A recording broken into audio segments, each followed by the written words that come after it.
What's up, guys? Welcome to the first episode of the Tactics podcast. I'm hanging out with Pastor Toby Sumpter. Toby, thank you so much for giving us your time this morning to start us Absolutely. off on this inaugural episode. I'm excited, man. I'm happy to be here with you again. So, Pastor Toby pastors King's Cross in Moscow, Idaho. Pastor Toby, how long have you been there? I came to Moscow, Idaho in 1998 for New St. Andrews College. So I left for a couple of years in the middle, '06 to '08, to go to seminary and do a master's degree, and then I came right back. But I've been here, for about, I don't know, 25 years. It was the stark wintry cold that brought you back, right? That was what that's what Yeah, kept you coming. I see you wearing your jacket today. yeah, no. So we're talking. The mission of the Tactics Conference is to unite Christians in the Gulf South to build the kingdom of Christ, to pull in the same direction together. So that's what our large overarching goal is going to be here today. And you came and spoke at our inaugural conference, which I'm very grateful for. You're coming back in 2025 to talk again. I'm again very grateful for that. One of the things, Toby, that causes me to pay attention to what you do in your life is how fruitful you are. You have a lot of things going on. And so one of the goals of my conversation here today is to, first off, try to glean some of that for myself, straight up real talk, but also pass that on to others who will be listening. I think it's very important that we would be striving to have fruitful, productive lives for the kingdom of Christ. And I think that one of the biggest things that's in opposition to that today is that Jesus' people, for lack of a better expression, seem to be by and large lazy, and generally speaking, kind of across the country. We haven't been able to get our feet underneath us and get the work done because it seems like we're not doing the work yet. I remember an interview that you had with David Bonson where you said something similar to that, and it's kind of stuck with me since then. So you're pastoring a church, okay? You've got cross politic, which has, I'm sure that locks up several hours of your week, if not days.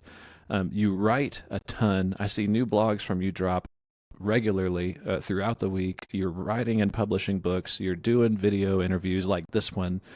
What is your productivity philosophy? Like what drives you to get that much done? Because my initial thought is there's got to be something underneath this. There's got to be a motivator there that makes you want to be that fruitful. Yeah. Well, it is. It is insane when you sort of zoom out and you look at everything and you think, "Wow, that was a lot." It's a But lot. but but I think really the if I could summarize what I think, sort of, if I can call it the secret sauce or whatever it is I think it's actually um, uh, basically staying faithful in the little things. Hmm. So I suspect that I agree with you. I think we have a problem with laziness as a culture, and I think we have a problem with laziness in the church, and I think we have a problem with laziness in ministry. And I think my suspicion is that is because we are not faithful in the little things. Hmm. Jesus actually said, "If you're faithful in the little things, you'll be faithful in the big things." And what I Yes. mean by that is, I'm talking about faithful daily diligence in Bible reading. Hmm. I'm talking about faithful daily diligence in confession of sin and forgiveness with your wife. I'm talking about daily faithful diligence of dinner with your family Hmm. that's happy. Um, um, uh, I, I'm talking about weekly diligence in Sabbath keeping, weekly diligence in worshiping with God's people. Um, so, but what happens though is and all of us have this, men especially, we all want to do great things, Hmm. and so we all have this instinct where we're like, yeah, I'm going to run a marathon, Hmm. and and Hmm. and like that would be awesome, and everyone, like, we love glory and we love achievements and we love success, and you just picture the finish line, crossing the finish line, the glory, get, the pictures, the awards, the accolades, whatever, which is okay, because God actually has wired men especially to be that way. We love Mm. glory, we love achievements. But what we don't do is we don't then say, okay, now we got to break this down. If most of us go out tomorrow and just try to run 26 miles, we will die. um, uh, Right. and Right. so Yeah. you have to now break this down into bite-sized pieces, and you have to figure out, okay, and you can find the app online, I'm told, that preparing for a marathon in the next 6 months or the next Oh four yeah, the months. couch to 5K kind of stuff. Yeah, Yeah, yeah, I got you. I got you. exactly. But what I want to say is I think that's a microcosm for productivity everywhere. And what Hmm. that means is that there's daily things you're doing and weekly things you're doing, that then basically they multiply. They Hmm. they snowball. And then and I would say, those key things really are what I just said. I would just say, daily Bible reading. If you want to be a productive Christian, godly man, you have to make that, um, a priority, Hmm. and it has to be something that is just non-negotiable. And it's going to happen. You're going to be in the Word. You're going to spend the time in the Word.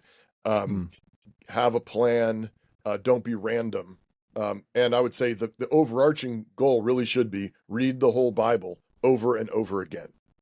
Hmm. Um, and if you can read the whole Bible in a year, read the Bible every year. In 10 years, you should have read it at least 10 times. Um, if you can read it twice in a year, then in the next 10 years, you can read it 20 times.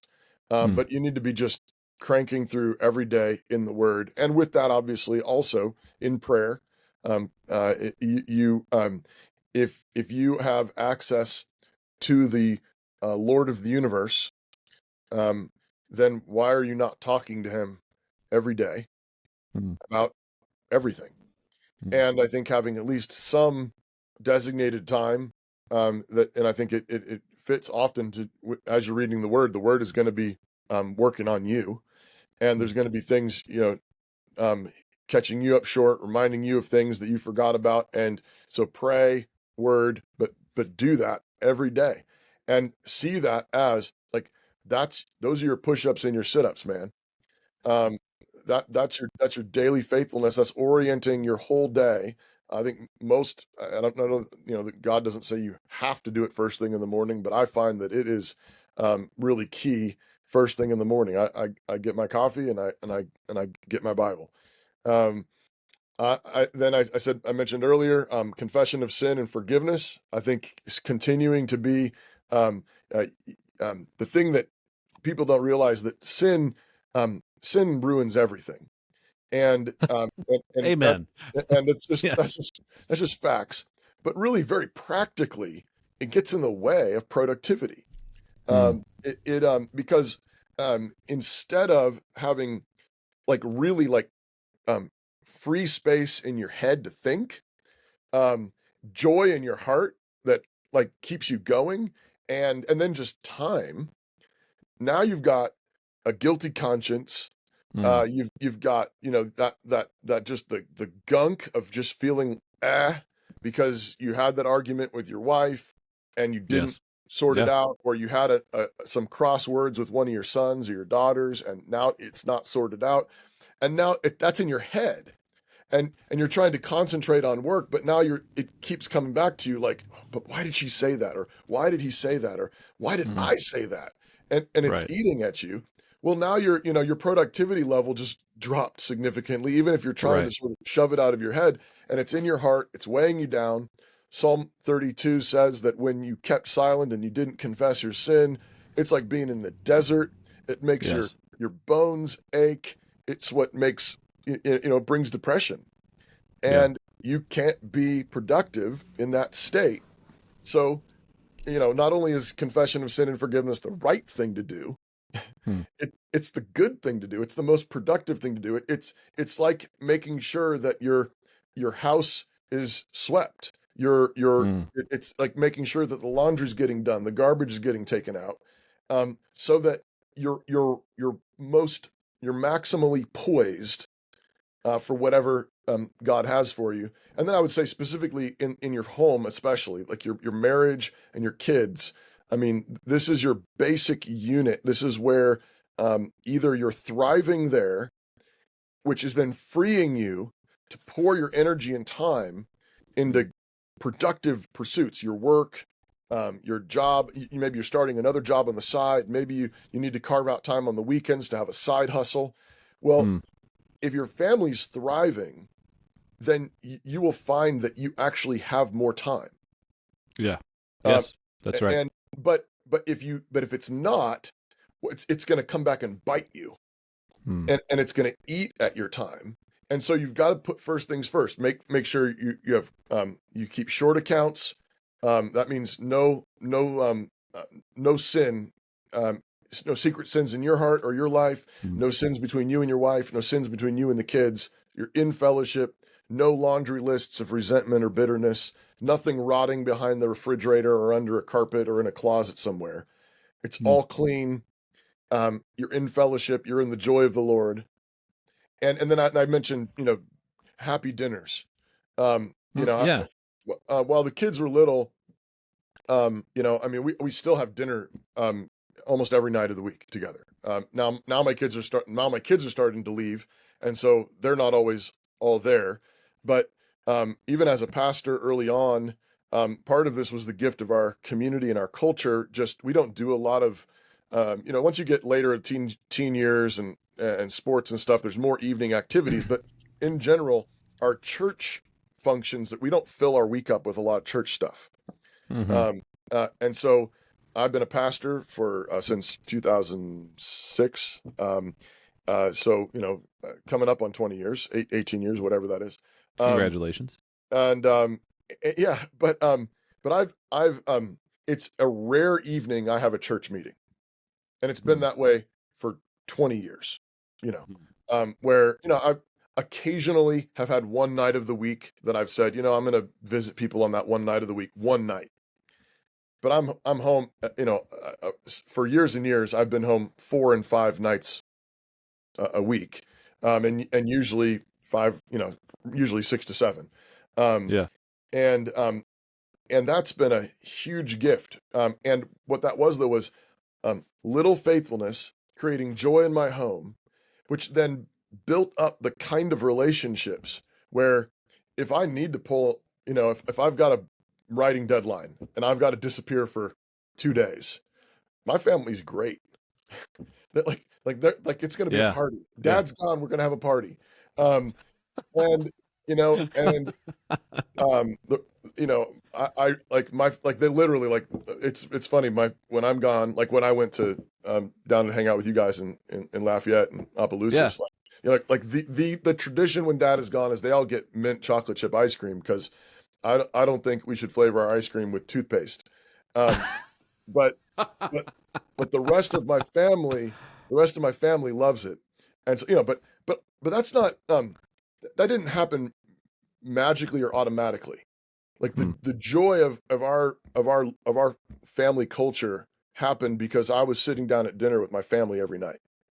And we told stories, we told jokes, we laughed together. And, when they're little and squirrely, there's also like, you've got to eat your peas, and okay, there's going to be discipline. And, we did the normal stuff, and, somebody wets their pants and another person, decides to stand up on the table.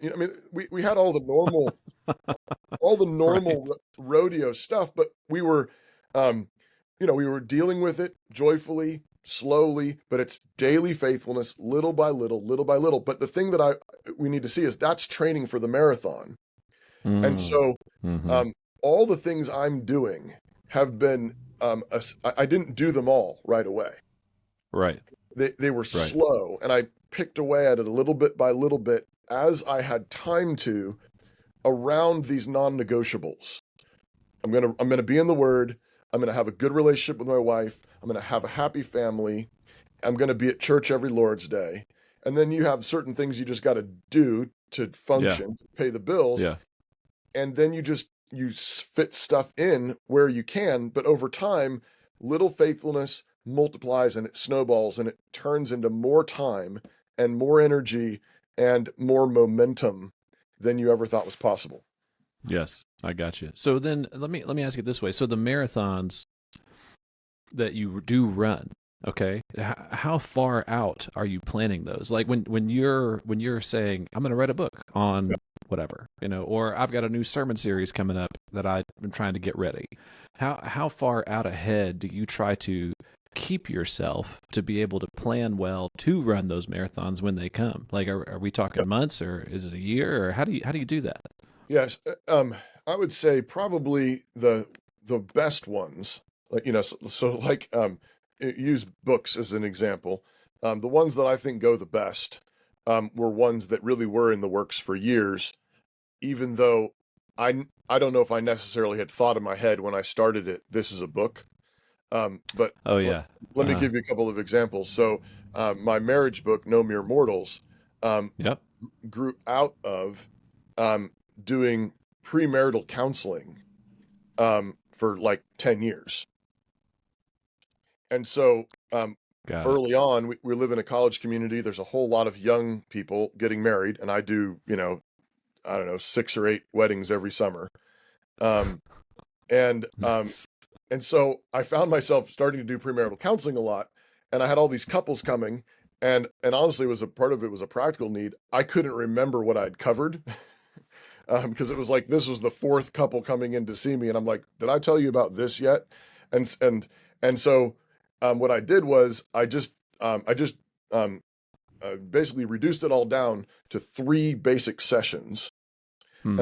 And so there's session 1, session 2, session 3, and then I just have my secretary mark it on the calendar. Is this 1, 2, or 3? Or I just asked, you know, and How many and times then have we met?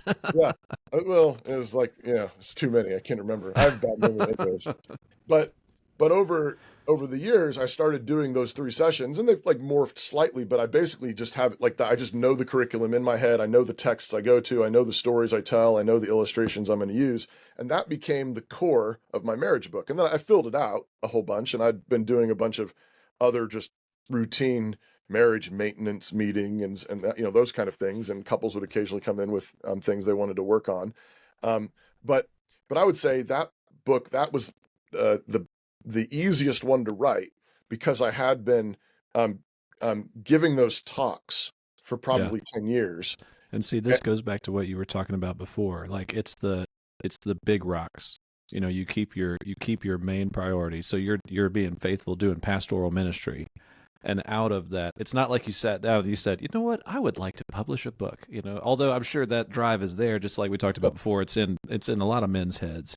Mhm. It's more of I'm being faithful here, and then this grew into something. Oh, look, I think we can publish this. Maybe it'll be helpful for other people. Right? Am I tracking with you here? Absolutely. And I would say so other similar things would be a lot of my writing has also begun as teaching lessons. So related to the premarital Mm, counseling, I would say I also teach regularly, some in church, but also some in our local classical Christian school.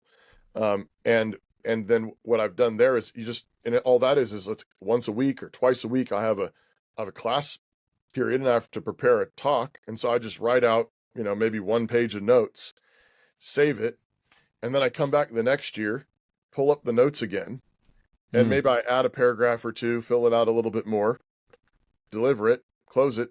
But each week I've got to come back and teach another lesson. And if you yeah. do that over the course of a year, you've just written your curriculum. Right. And Right. then if you want, you've got all those lessons, and I will occasionally grab one of those lessons out and maybe turn it into a sermon if I think it's a topic that I need to cover in my church, or I'll Mm, pull one of those lessons out and I'll turn it into a conference talk, and I'll yes. I'll go down to TacticsCon and I'll give that talk. Let's go. Um, um, you know, or uh, and the same thing with other I'll do it also in reverse. Well, sometimes I'm asked to give a talk at a conference, and I think that was really great, and I'll remember that, and I'll give that as a sermon, or maybe I'll decide to give that as a seminar or a class, and then I'll take a portion of that and turn it into a blog post or an article. Yeah. But I what I'm trying to do is um, hopefully that hopefully what I'm doing is useful, and Yeah. hopefully it's helpful, and then Yeah. good teachers repeat themselves. Right. This is what Paul Right. says. Yes. It's not a problem for me to repeat myself. It's I'm happy to do it, and it's really safe for you. Mm. Um, Repetition is the mother of memory, and that's of course one of the fundamental things that the Book of Deuteronomy is all about. Remember, remember, remember. Don't forget, don't forget, don't forget. Mm. Um, and so that, yeah, a lot of um, I try to cross purpose a lot of my teaching and writing and Right. preaching. Yeah, you're And not going from zero in every category. Right. exactly. And so my the project I'm just starting. I mean, I have one book I'm finishing up that was a little bit more from scratch, and so it was a little bit more like couch to 5K um, uh, Right. for me. Right. A little bit more scattershot stuff, but the book I'm just starting to work on now is going to be on parenting, Mm. and it's another one of those things where I've been giving parenting seminars, and I did a Canon Plus little video seminar, Yeah, and I remember that. I give sermon series on parenting every year or two at my church. And so that's going to be a lot more like the marriage book where I already basically have it in my head, and Mm. now I'm just finding an hour a week, and every week I'm going to just put an hour into it. And I've taught on it so much, I know what comes next. Yeah. Well, And let's but talk about go ahead. let's sorry to interrupt you, but No. let's talk about that. So you just said I found an hour in my week. How do you do that? So Yeah. Yeah. how do you is there a particular methodology that you're utilizing to structure your weeks as you kind of like plan out what you're about to do? Like what do you do? Yeah. So, I mean, I just use Google Calendar, nothing fancy, Yeah. and my secretary and pastoral assistants also have access to it, and so they can help me with scheduling meetings. Um, Mhm. but basically, I would say primarily what I've done is I've nailed a few non-negotiables down. Mhm. Again, same principle that we talked about before, Right. just Right. now within my, I'm here at the office roughly 8 to 5, Monday to Friday. I just Mm. follow a pretty normal work schedule. Yeah. Um, and what I've got nailed down would be I teach some classes. So I mentioned the Logos school classes. That's just built in. I teach a preaching class for our pastoral students once a week. Mhm. That's nailed in. I have a few, board meetings, an elder meeting. Uh, my elders, we meet once a week on Monday afternoons from 4 to 5. Mhm. That's just nailed in.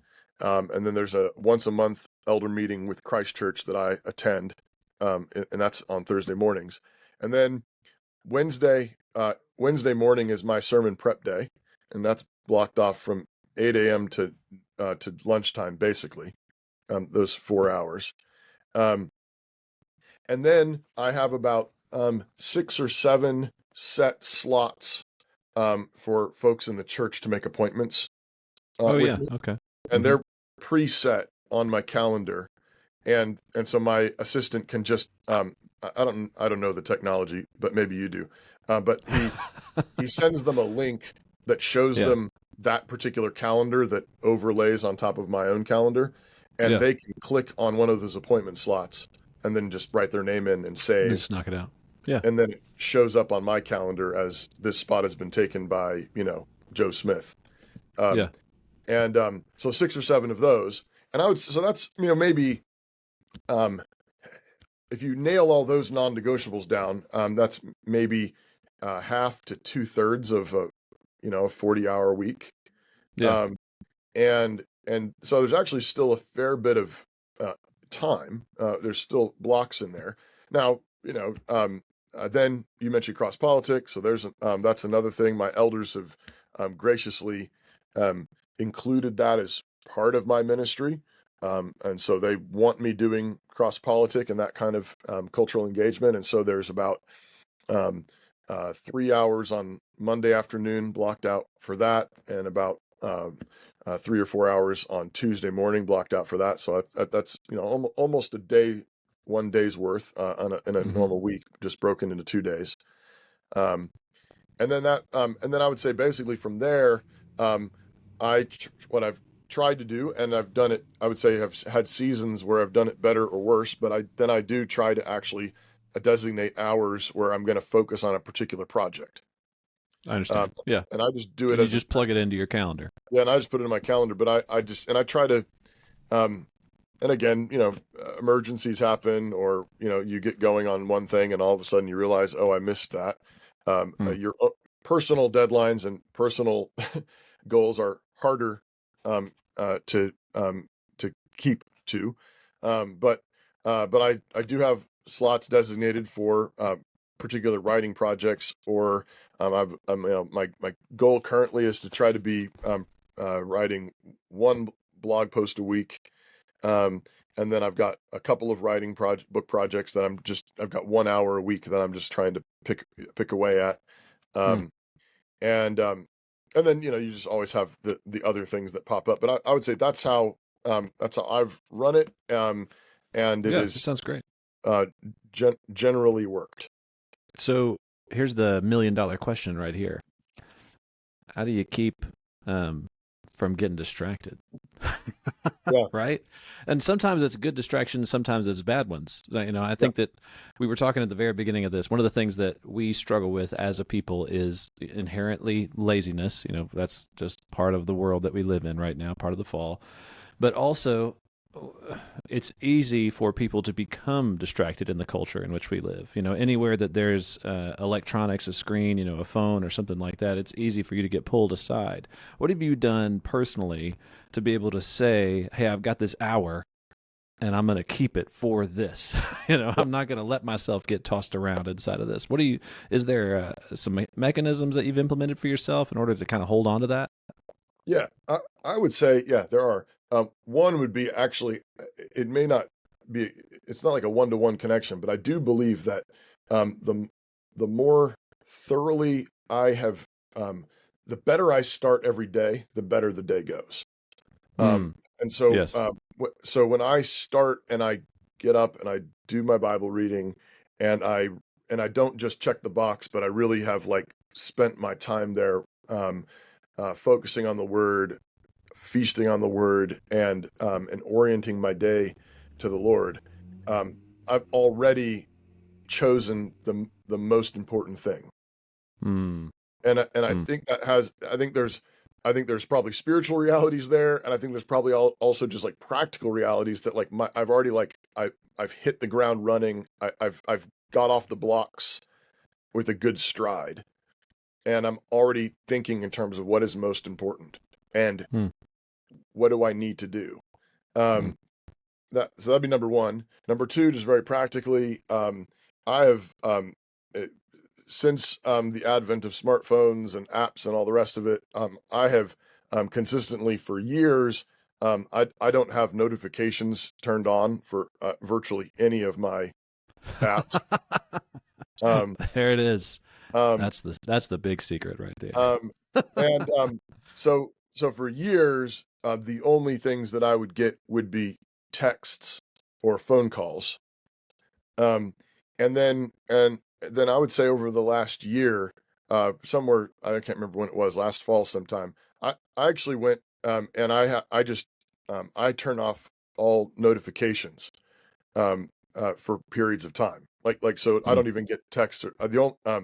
My wife's the only one that can get through. Nice. You can go in on an iPhone and you can set, exceptions to no notifications. So my wife's the only one that can get through on a text or a call. And everyone else is at the mercy of me noticing. That's awesome. But I've found I've been doing it for 6 months or more, and I've had no major issues. I think people are always, sort of concerned, what if I miss something really important? And I've do I occasionally miss something by an hour? Yeah. But almost always nothing awful's happened in an hour. Right. And if it's a real crisis, they know other ways to get you. Yeah, Yeah, I mean, everybody's got the office number, and people can call the church office, and somebody could run down the hallway and grab me. And right, of course, my wife can get through at any time. Um, right. and so, but I would say that's been an additional assistance where I just don't have it buzzing and beeping and dinging at all.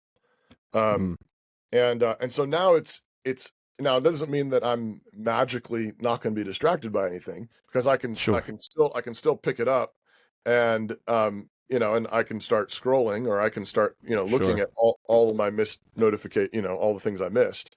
um but that's been a help. Um and then and I think, so I think those are two things. And then um I think the other last thing I'll just mention is I also really do try to have a full schedule. Mm, I think the occasional, study day or down day, or day that's a little bit less packed, I think is probably fine. And I know there's some of this may be personality, but um, I I work best under pressure. And so I generally don't think that I do best with just lots of free time, or flex time. And so I like to have pretty tight hours, that mm, where I've got, okay, you've got 45 minutes and then the next thing. I've got 1 hour and then the next thing. That is really helpful for me. Um, yeah, and I respond well to deadlines. I've got a deadline. I've got I need to turn this. My sermon outline is, they're going to print bulletins every Thursday morning, so I have to send my sermon you outline got to in be ready.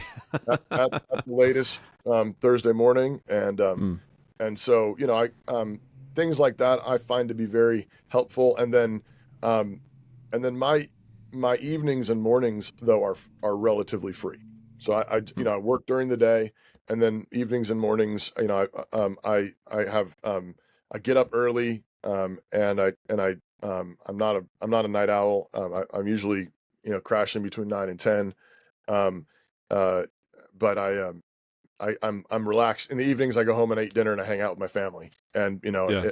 and if everything's quiet, or all my kids have run off to something, and nothing's going on, maybe I'll pick up a book for fun. But I don't generally, I'm not stressing and straining in the evenings most of the time. Yeah. So, what time does Toby Sumpter's alarm go off in the morning? I get up at 5. Oh, that's not too bad. I was Yeah. wondering if you were going to say like 3:30. Yeah. No, I've occasionally had it going off between 4 and 4:30. Sometimes more in the winter months, when I need to get up and feed the wood stove. Um, but Oh, uh, yeah. but and I get going at 5, I find that is generally, I can I'm I sleep really well, but I also, like, I can only go I know some people run on like 5 or 6 hours of sleep, and I can do 1 or 2 nights like that, and then it starts catching up with me. And then it's going to start getting you. Yeah, I understand. So really what we're talking about, I want to bring this back through for everybody. So really what we're talking about is fighting to be faithful, regular faithfulness in the little things. And what you're saying and what you've experienced is that will bleed out. That affects everything else you're doing. So faithfulness in Bible reading better equips you to pastor and shepherd, and better equips you to lead your family.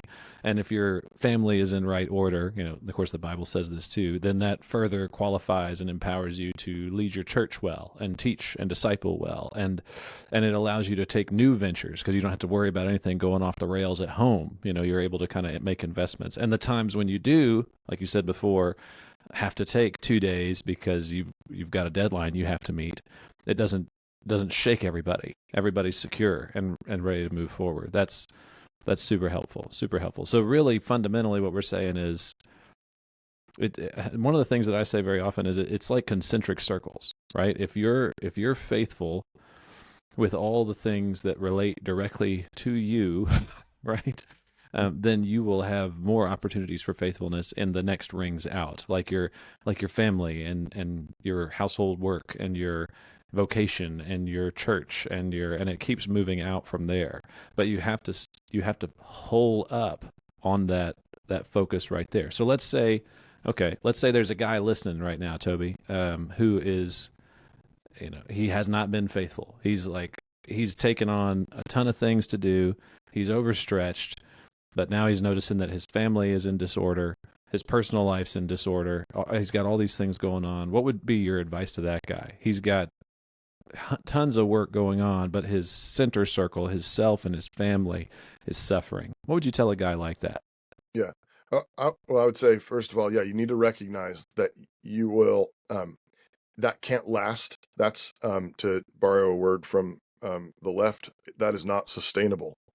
Mm. You're going to collapse. And so, what you want to do is you want to, you probably, if you've gotten to this place, you probably need another set of eyes on it, maybe another couple set of eyes. Wisdom is found in the multitude of counselors. Set up a meeting with a pastor, set up a meeting with an elder or a couple of older men who have thriving marriages and thriving families. Mm. That's their qualification. You want a family like them, like theirs. And I would sit down with them and I would tell them and explain to them what you're seeing. Of course, it's, in a theoretical situation, it's hard to know like how rotted out is it. And so, in some situations, you're going to need to make some minor cutbacks in your work and projects, and start beefing up what you've neglected in your marriage and in your family or in your personal life. And in other situations, you've got to resign, like, from 5 or 6 things, Mm. and really kind of start over. You're going to have to you're in some ways kind of have to bulldoze, and go back down to the studs, um, in order to rebuild something. But if you don't, everything's going to collapse. Everything's going to collapse in the end. And so I think, frequently I say frequently, men are the kind of people who, generally speaking, if there's not like smoke pouring out of under the hood of your car, you figure, well, it's there's nothing wrong. Um, Right. um, Right. and so, Yeah. you know, and there's certain strengths to that instinct, but there's Sure. also certain weaknesses of it. Mm. Your wife says, "What's that funny noise?" Or, "I smell something funny," and and our wives and women in general tend to be far more about maintenance, regular maintenance, and that's why. They want to connect with you regularly, and they want to have that regular date night, and why you need to tell them that you love them regularly and that they're Mm. beautiful, and that you all those things regularly, because that's how they relate to the world. It tends to be more maintenance oriented. Mm. Um, we tend to be far more problem and project oriented Mm. as men. But it's not good for us to be alone. We need the reminders of our wives and friends. And so, but all that to say, I would just say, you need to get several sets of eyes on the problem. What is the nature of the problem? Is it termites through the whole thing, or is it just a little bit of mold in one part of the foundation that you can scrape and bleach and start, and fix? But I would say, don't, too often. I think what men are doing is they're doing the math and they say, "But I've got this great job, I've got this great legacy, I've got this great thing going. Yeah, my wife, my kids, my family's suffering. I've got some problems on the side," and they do the math wrong, and they think, "Well, this is just either this is how it is, or there's nothing I can do, or if I stop now, I'm going to lose all this." And I think that's a very materialistic and atheistic way to look at your life. You live in the world that God made, and in God's economy, He blesses men who confess their sins. He blesses men who get clean. He blesses men who love their kids and their wives faithfully. And so, don't do the math like a materialist. Don't do your math like a evolutionist. Um, Recognize that you live in God's world, and if you go back, it may slow you down for a bit, to repent of some personal sin, or make things right and healthy with your wife, or make things right and healthy with your kids. But what you will have established is a far more firm foundation. And now what you go back to build, you'll have that much more freedom, that much more energy, that much more, most importantly, blessing from God. Mm. You'll have God's blessing on what you're doing. Amen. And Yes. you can build far more, and you can get way more done, under God's blessing. Yes. Amen. Amen. Thank you so much, Toby. I appreciate you coming on, man. You got Absolutely. any last words of wisdom you want to share with anybody before we kind of close this thing down, or encouragement? No, and just don't forget about keep Sabbath. Work Amen. hard. Yes. Work hard, and then gather with God's people and worship, and take a day off. Pastor Doug Wilson likes to say, you can do more in 6 days than you can in 7. Amen. It's more productive to work your tail off for 6 days and then rest hard for a day. You're more productive that way. So learn to work hard and rest hard with God's ratios. Amen. Amen. Toby, thank you so much for spending your time, your very valuable and busy time, sounds like, coming to hang out with us and help us point this thing in the right direction. I appreciate you, and hopefully we can have you back later on before the next TacticsCon 2025 hits. Love to do it, Stuart. Love what you guys are doing. Thank you, brother. Guys, thank you all so much for joining us for the first episode of the Tactics Podcast. You can go to TacticsCon.com to find out more information about the conference, and you can submit any questions or inquiries that you might have straight to me, Stuart, Stuart, at page50, pagefifty.com, and I'll be happy to answer them. I hope that you found this encouraging and you got some good strategies out of it, and we'll see y'all next time.